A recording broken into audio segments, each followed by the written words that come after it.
We are on to the Rift here for game number 5. Flash Wolves at 1 and 2, G2 at 2 and 1, but they have only lost to what looks like the strongest team in the tournament in Invictus Gaming. And it's a double round robin. Lots of games still here to play. No one should be disappointed with the first 3 or 4 games results. There is lots to still do and prove and improve upon. G2 certainly looking fearsome so far in this tournament, and Caps on Silas was just on display earlier today versus Team Liquid. With a little bit of attention from Jankos, he was able to demolish the team later on. And G2 have a comp that would really fit them, even if it was the same G2 lineup at Worlds 2018. This is the quintessential 1-3-1 comp coming from G2, wanting to attack those side lanes as the game goes on. And the moment you see Galio, Jarvan, and Orianna, like Freak so simply put, it's a teamfight comp through and through on the side of Flash Wolves. Yeah, like you're saying though, G2 drafting so many answers for that type of composition.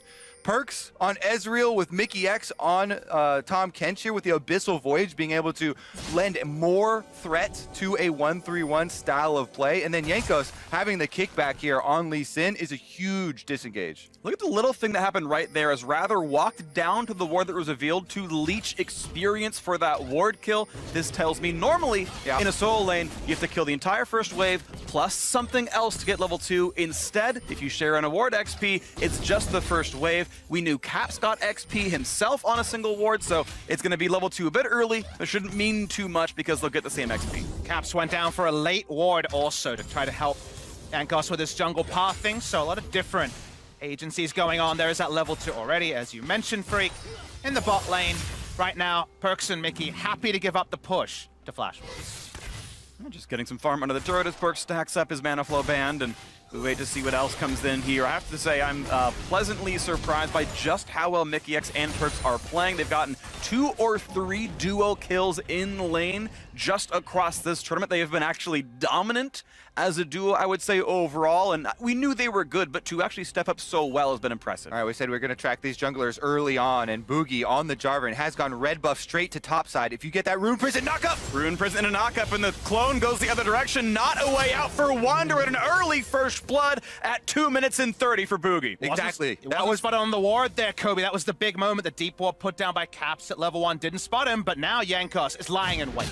Has more mana, can do some damage right here. Boogie gonna try to flag and drag over the wall, followed up by the Q, and Caps might come in for a little bit more as well. Look at that health bar, slowly flags in, gets the Kingslayer and the shield and gets right back out. What a great trade kill. Yeah, that's also red buff now on Caps for Silas, also going to help him heal back up when he backs away.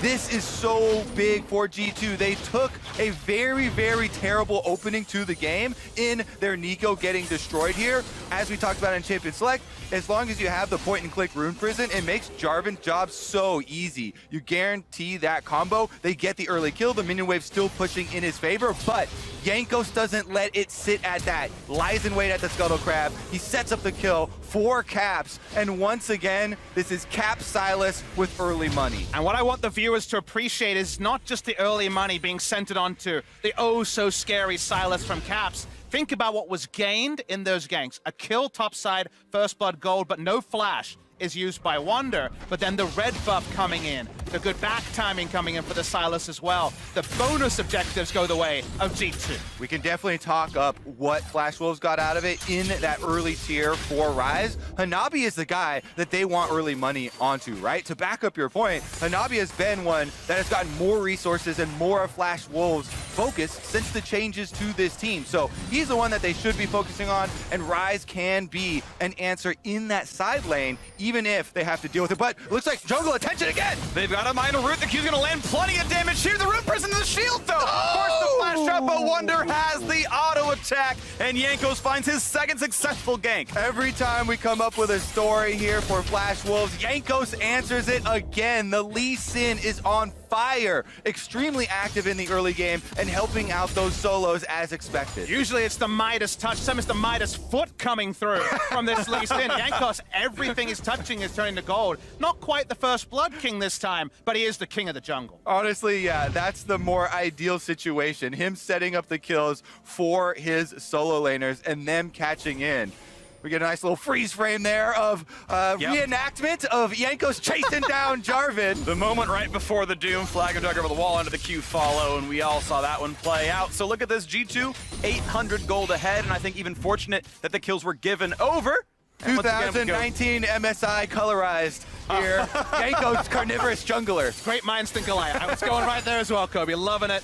Jankos loving his life. He had a really kind of bubbly interview with Shox earlier in the broadcast. He's definitely feeling it, and he can be a confidence player right now, sky high. Once again, 500 gold lead for G2 Esports, and you're seeing the Wits End being rushed very early. Wonder has the components right now already. It's going to be even harder to be knocked down by this Rise. He's got the durability to handle most of this one. Tries for the root, not going to get that one just yet.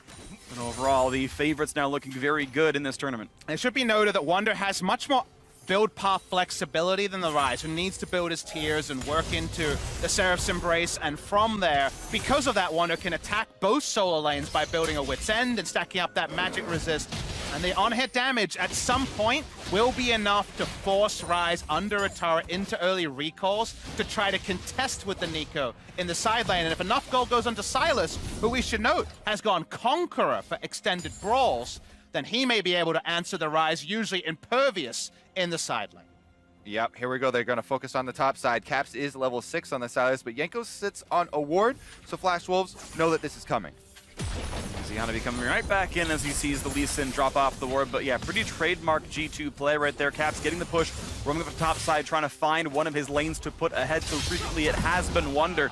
Think back to the win over SKT. It was all the pressure they gave Wonder's Jace. Similar ranged auto attacker they're putting pressure on right now, and his lane going very well at 50 to 36 CS. And we just saw what is, to me, one of the funnier ults that Sylas can steal is whenever you get the Orianna ultimate, you can go do a sombrero ult, but you don't get to move it around much, so it's mostly for those all-ins trying to get the extra pull back there. And I want people to note there was actually really nothing purchased on the back. It was a forced back on the Orianna, who usually wants to wait to 6 minutes, teleport back in, and then lane again till that TP is back up. Nothing doing there, and no interrupt awkwardly on that back. I'll talk a bit late. I don't know if Boogie wanted to burn any of his E or Q cooldowns in case the trade came back and is without an escape. So tried to auto attack, couldn't quite get it there. At least not in time to get through the recall immunity, and whatever, no harm, no foul, but it's 1,500 gold putting G2 ahead as they've gotten farm in a lot of places right now. And now round 2 in the bottom lane as Betty takes a couple of shots. Perks and Co still doing pretty well in this lane, up against Illusion, up in farm. Meanwhile, keeping track of these junglers, Jankos is actually now making his way down to the bottom side. He is level 6 with access to the Dragon Kick, and he continues going for these invades on the Flash Wolves. Red buff started up by himself, and Boogie's going to trade. Opting into the trade, like you mentioned, a level under, no completed Cinderhawk. Both teams had vision around the area. Jankos had the deep vision, but not, of course, spotting the ward that saw him come in. So it is full information to Flash Wolves, and I agree with their dissemination, given that Jankos is so large already. He's got enough of the Warhammer right now, gonna go for the quick Mountain Drake. 8 minutes and change in. This will be helpful in the mid to late game, and they're gonna plow down some turrets as well. It's gonna take a while. Mountain Drake is the tankiest, but looks like there's gonna be no contest, and eventually that will go over cleanly. Rather grabs the blue. So far, everything looks fine. I do really enjoy watching, successful uses of champions like Lee Sin in the early game, because, a lot of the power of the champion in actual just straight up 1v1 dueling was taken out, and so much of it is about the information and the mobility that you have, the choices that you make with it. These advantages that he's gotten for the team have been with smart choices. Setting up the rush gank there by the Scuttle Crab, to get the first kill for Caps, and then returning to the top side with the extra dash to set up Wonder as well. And I love that point, Ko, because when it comes to ranking junglers in tier lists, it's always Lee Sin kind of around an A and B tier, but there's always that bracket or that asterisk of if you're a Lee Sin main, suddenly it jumps up, because what the champion can be is all-encompassing, but in those Lee Sin losses, you kind of pigeonhole on what it isn't. That's why so many people love the champion. It has a very high skill cap and allows for a lot of flexibility. Definitely flexible, and Jankos already found himself 2 kills for the squad and given them over to his solo lanes. Caps and Wonder have been, I would say, the big carries for G2, the ones most standing out for the squad. A lot of good players on that roster, so they are able to keep pushing forward, and the goal lead just keeps growing. Like, without any of their kills or turrets falling, it's now 2,000 almost, putting G2 ahead. They continue to excel in these lanes, finding plates and finding CS leads. And that's exactly what you want when you're running a 1-3-1 composition like this. You want to get the early lead so you can pressure the towers and continue to spread the map. But let's remember what Flash Wolves are keeping in mind. Their big combination of ultimates. Now Galio's level 6, so they can actually try and bring the synergies of their champions together. That's what we need to see from this team if they're going to pull a win. This is a bit of a cheeky start of the Rift Herald on the top side, basically off spawn. There's already been a lane swap, and Perks is in the top lane. Sorry, just the impersonation there. The Nico's there. That was a very easy one. Gotcha! There's been no rotational power here, but Jankos will not want to give up the Rift Herald, given it's around a strong side for G2.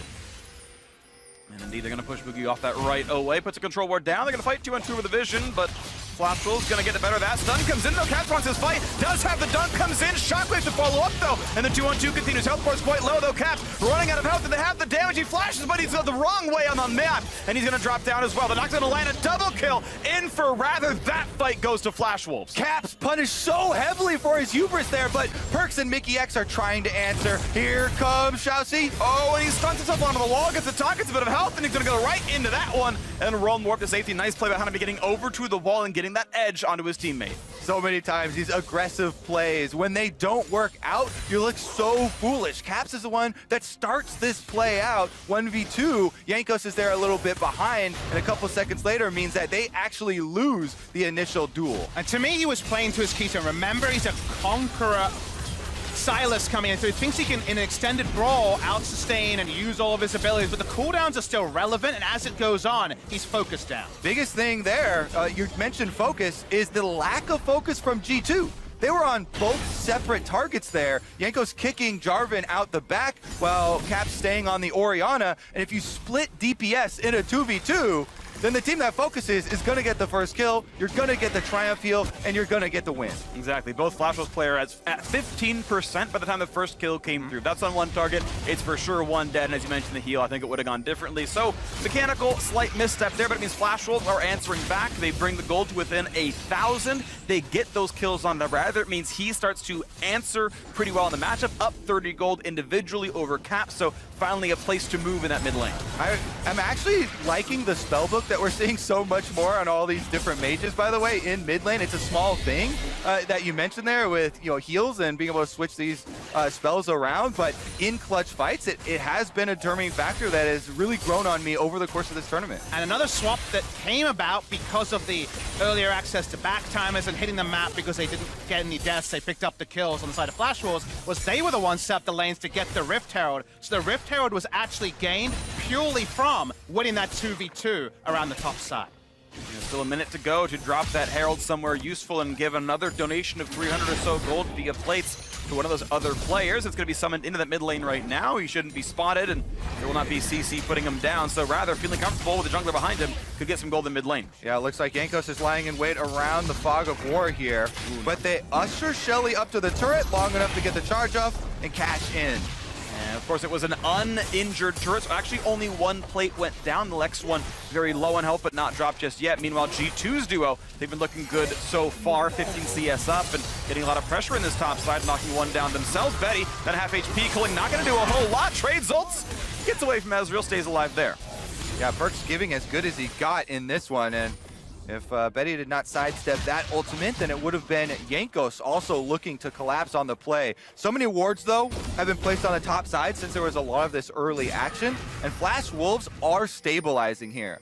Everyone needs to keep in mind the impact that you can have when you bring these ultimates together. There is a first item completion, Ludens on Rather on the Orianna, and now it's a level 2 ultimate. Currently, though, we got the Cloud Drake. The fake Lee Sin, I like it. Cloud Drake started up here, and nobody's going to go in try and contest it. Easy Smite over the wall he goes, and that's, I would argue, an overall better Drake for League of Legends. And the move speed is especially really useful when you are playing different compositions. The 1-3-1 wants to get the side lane, then back. The 5-on-5 needs to just clear the wave and then rejoin the team, and doing that 9% faster with the extra move speed out of combat. Definitely going to be meaningful here. And so, as the wards get cleared back and forth, we can wait to see when those compositions and their relative sort of power spikes come online. And as we come into 15 minutes, kind of the awesome thing we've been granted watching on in this particular game is we get to see an examination of the point that's been brought up a couple of times about G2 this tournament. Yes, they can explode teams in the early game, but it's their understanding of how to play these 1-3-1 comps there and understanding how to play the mid to late game that set them apart from some of the other teams, especially in Europe, compared to Flash Wolves, whose bread and butter is the team fight. So both teams are playing comps that they know and love.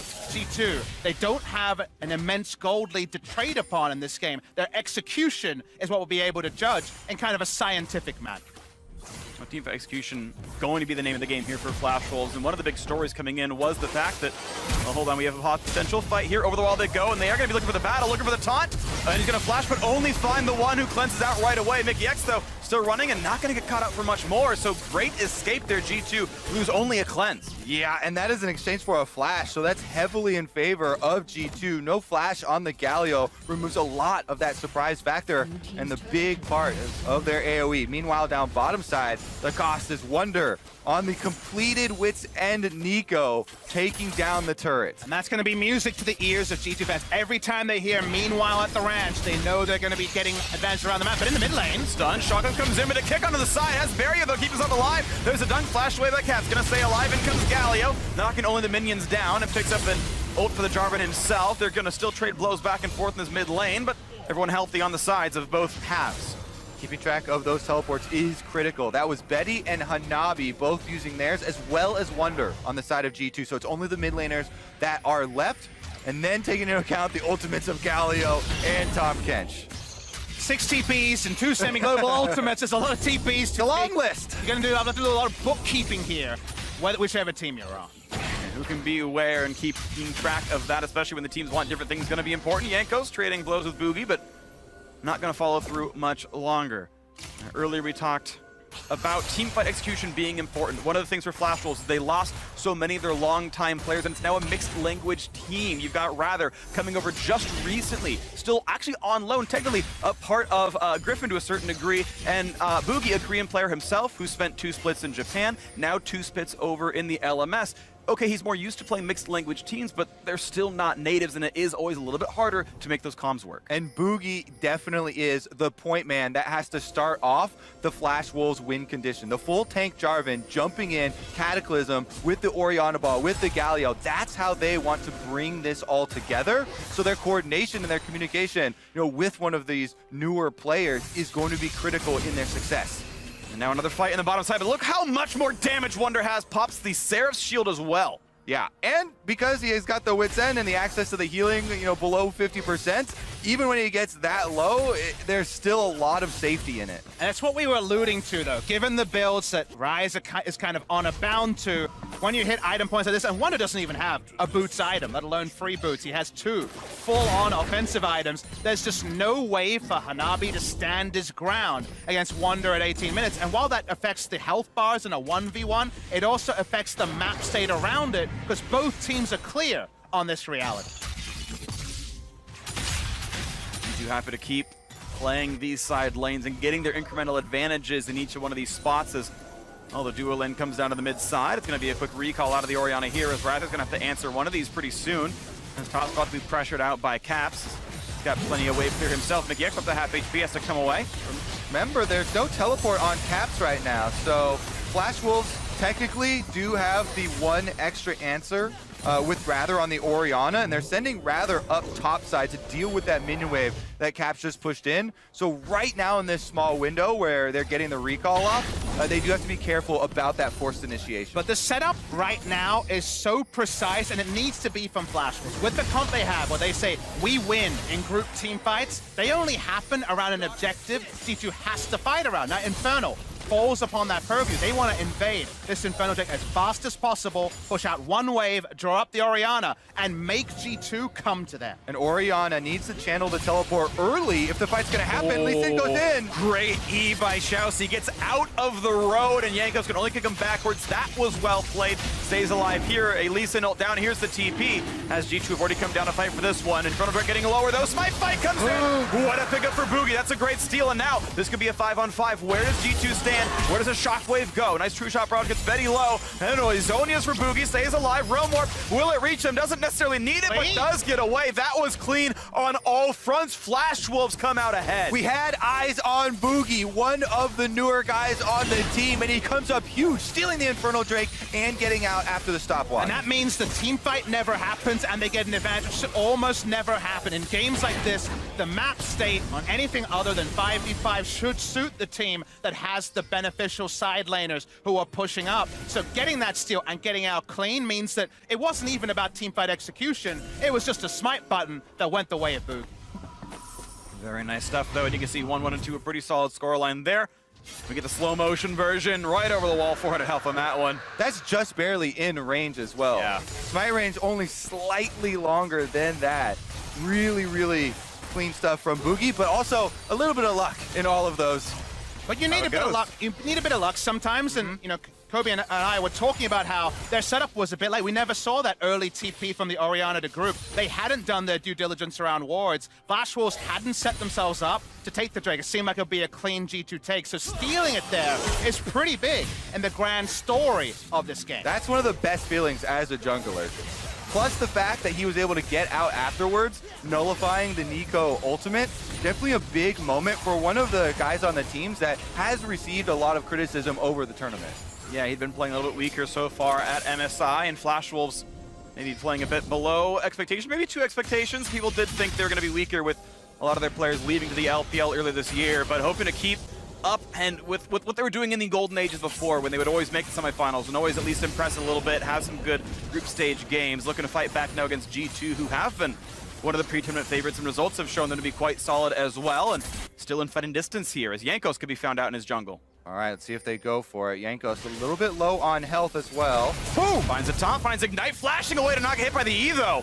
That is Merc Treads at work, getting just barely away. That was, again, another flash from showSe. So the flashes are actually traded here with the offensive Galio and the defensive Lee Sin. Now, there's not a lot of Baron threat on top side, so Betty, with the control walls they have, actually looking to combo with Hanabi to find Wonder.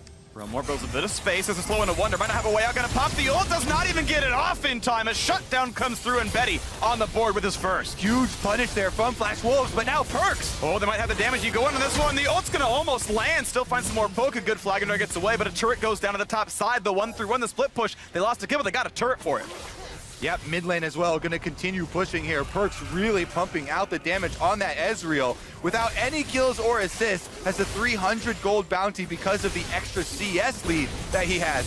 Whoa, so aggressive, the flash! What a play out of Rather! Buys a bit of time, but still gets picked up now. Galio finds himself a ton. The burst damage comes through, showSe on the board, and now the dunk. This is Flash Wolves coming alive, 7 kills to 3. Flash Wolves bite back, and the Baron is available. Only Caps and Wonder, the solo lanes of G2, will have anything to say about it. Does he choose his moment? Looking at Baron, 4 versus 2. This looks very good for Flash Wolves. Smite is up for Boogie. This could be the most important point of this game, fighting back from a 2,000 gold deficit. And the MVPs at G2, Caps and Wonder must do the work. There's no ultimate for Wonder, so this is going to be hard. I'm going to try the dunk going forward towards Hanabi. Really good damage towards the Rise, staying alive, finds Root, flashing back to the pit. All they do is make Oh no! The smite is early. A kill comes through as well. Make it a second. The solo laners do absolutely everything for G2. Oh my god, Caps is able to get it. I saw 45 health on the Baron. All right, we'll go back to the past. Self-ult Flash was so big here. This is no missed sombrero. This was a badass play in mid lane, and Flash Wolves cleanup was huge. Such a huge outplay there. You know, 4 rather in the mid lane, but then once again at the Baron, that ultimate, 43 health left. Caps is able to get it with the AoE, and then look how he survived with sub 3-digit HP. They finish off all of the kills in addition to stealing Baron.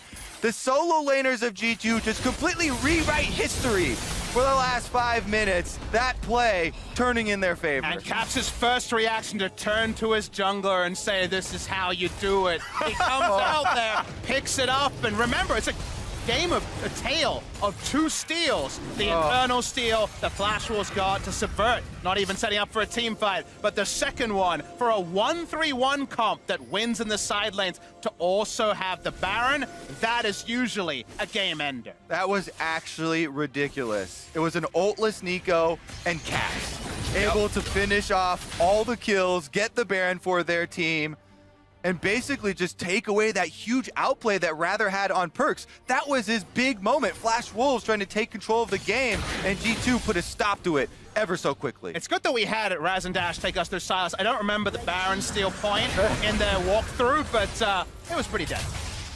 Now he's got a Lucian ult, puts it right back into Betty, and says, I can also tag you. Doesn't look at the true shot barrage either, but push him off the wave for a little bit of time as the cannon keeps plugging away at that one. Top tier 2 already dead. G2 on 6 turret kills, and mid inhibitor already gone as well. Still a minute on this Baron buff, and the bot lane siege going pretty well as Nico is now splitting on the side, and it's a bit of a 1-0-4. Waiting to knock down yet another turret, and that's going to be number 7. Flash Wolves, by the way, yet to grab an objective. That isn't a Drake here. They haven't pushed any of these turrets. It's been full court press the entire time, and G2 have not let up. Yeah, honestly, that last play just blew the game open in favor of G2. Caps on Silas has been an absolute monster today. And now G2, with the Baron buff, will continue the siege. Mid inhibitor's already dead. Bottom inhibitor turret soon to follow. Seems really likely here. Unless you want to burn Shockwave for some wave crew, they can still put the poke down. They still got the pair of cannons. And finally, they're going to back off enough that some spells can come in. There's the ultimate use. It's culling for Betty to try to stop the bleeding. This turret can regen a little bit slowly as mid gets pushed in, so the XP is gained. Now Wonder gets some time as top falls to 75%, and G2 still with 23 seconds on this buff will push for one final turret if they can get it. Flash will sticking around, one more auto attack, and Perks will give some respect over. Drops to half, this could be the engage, but he gets some damage in. Nice Flash finds a knockup, Galio to follow, and the Flash misses! That could be 2 quick kills, and they will indeed get them that stopwatch. Probably not gonna keep him alive. There's the final kill coming in. Meanwhile, But look at the base. Now a dunk, look at a 2v1 for the solos as G2 gets back over the wall. Oh, just barely Hanabi stays alive, but no Nexus turrets will fall. Those kills give a bit of space for Flash Wolves as Caps and Wonder still feel safe inside the opposing base. Yep, they've been able to take the kills, but G2 have taken the base. 2 inhibitors down, 3 members. G2 actually still keeping up the pressure. Realm up for disengage, not going to be stopped. Back towards the Raptors, take a little bit more gold.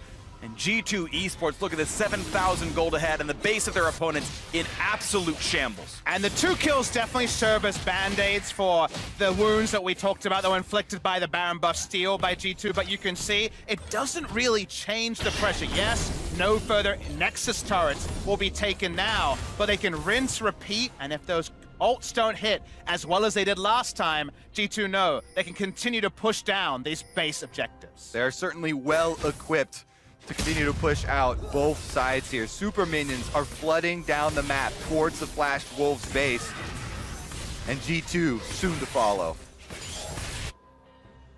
Quick pickups of the Raptors as G2 are ready to keep going back out on the map. 80 seconds until Baron spawns. If they want, they can be defensive and wait and just make sure the vision comes down and take Baron number 2 as their way to win the game. This one maybe earned a bit more earnestly, a bit more of a normal way, but they can keep going for the aggression instead. And we look down to the bottom side as Tom Kench brings a friend as well, as Wonder is here to help this one out, and Hanabi doesn't really have much of a place to go. You've got 4 down there. Wonder grabs the kill, a spree for him. 4-2-2 as G2 look to close it out before the Baron even spawns. Yeah, I don't think Baron will be on the menu today. G2 are going straight for the victory. Bottom lane is the only inhibitor left standing, and that's where they'll start. 47 seconds on the major objective, but the Nexus is in their eyes. The inhibitor gonna be picked up, no problem there. 30 seconds on Rise, and a 4 versus 5 defense might be required as they walk away from the possible taunt flash. Make sure that one's still safe, and they can keep on moving forwards now. 1 turret a bit healthy, 1 at full HP, but they're also pushing in, waiting for their waves to come in. And waves are pretty far, 20 seconds, so Hanabi should actually respawn before multiple minion waves crash. The That Cataclysm, though, it might just be that inside the base. No damage to the True Shot Barrage, but still putting in shots towards that turret. One more auto, there it goes. Another one left alive, and now watch out for Wonder. Not taunted, not knocked up either. Redemption buys a bit of space. Caps dives in, but he's gonna be knocked down as well. So one kill picked up and a flash away from the Pop Blossom. Keeps the rest of Flash Wolves alive. Look at a second kill, but nice save by Mickey X. Brings Wonder back out of safety. Here comes Realm Warp, though. Looking for a possible re-engage. Lee Sin's gonna land the Q, but not gonna go in for any much more of this one. 4v5 inside the base. Flash Wolves need to find a way to defend this one and kick back. Getting Orianna out of stopwatch buys a few more seconds, but Jankos certain to be taunted until he can flash away. Safeguards back to his teammate, and they're gonna stay alive now as well. G2 still navigating the 4v5. Mickey X a bit low, but that shield is not going to get him much of anything. The gray health won't be any HP back in the pool. Still sieging though. 4v5, G2 not going to be stopped. Hanabi at about 3 HP has to walk away from minion aggro, and the Orianna actually drops down to all the poke. Nice damage out of Nico, and the siege continues. G2 will not be pushed off of their opponents. Going for a 30-minute victory right here. Looking at 3-1 on the scoreline as a bit of minor wave clears with all that Flash Wolves can do. Still waiting around that last little bit of effort. Another kill coming in for them. Looking at a couple more points in the KDA as Betty has to kite back in. One kill in for the Rise. Look out for the Nexus, but still some damage coming through. And finally, G2 might be pushed off the base. A shield, a runaway for Lee Sin. Out they go. Flash Wolves will breathe one sigh of relief, but there is only a single building left inside their base. A sigh of relief, a gasp, that's about all you can do. They just about bought enough time to get a full reset. As you get closer and closer to the Nexus, you have to group up, and that's where the teamfight comp can try to use their tools. But you could see how impervious G2 were. They had so much sustain and poke that their health bars were dying before they got in range of G2's 4 men. Yeah, G2 going for the fancy plays at the end, trying to get the extra kills rather than focus on the objectives. And Baron may be back on the menu, Freak, so you may get one more purple buff. Right, all the super minions are going down, and G2 will still have control of the map, so it should be an easy choice for them. This time G2 grabbed their Infernal. No enemy jungler around to steal it away, and this time Baron, no one anywhere near them on the map. Flash rolls the other side of this one. And even Tom Kench realizes this one doesn't really matter what happens in.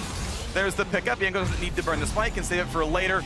And this is a huge lead for the squad right now as G2 can push in that final little bit of the base. And your question when you're watching these replays is always, could they have just clicked on the Nexus and ended the game realistically? And that's always something to keep in the back of your mind. Wonder definitely missed a couple autos onto the Nexus here, but I think overall, there was enough staying power with Hanabi fighting at the bottom side of the screen in order to keep this game going just a little longer.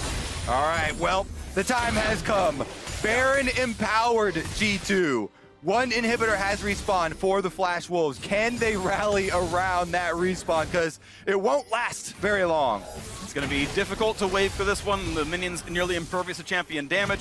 Inhibitor knocked down for the 5th time into this, and now one final push. There's the inhibitor engage, flashing into the back line, looking for a kill, and it's going to be the shutdown. 1 for 0 already. Make it a second one, make it a third. G2 just walking over Flash Wolves. You knew it had to happen. They find the ace, the Nexus right in front of them, in G2 3-1 to close out day 2. Wonder the backline assassin there on the Nico to clean up the Lucian first, and from there the hearts and the backs.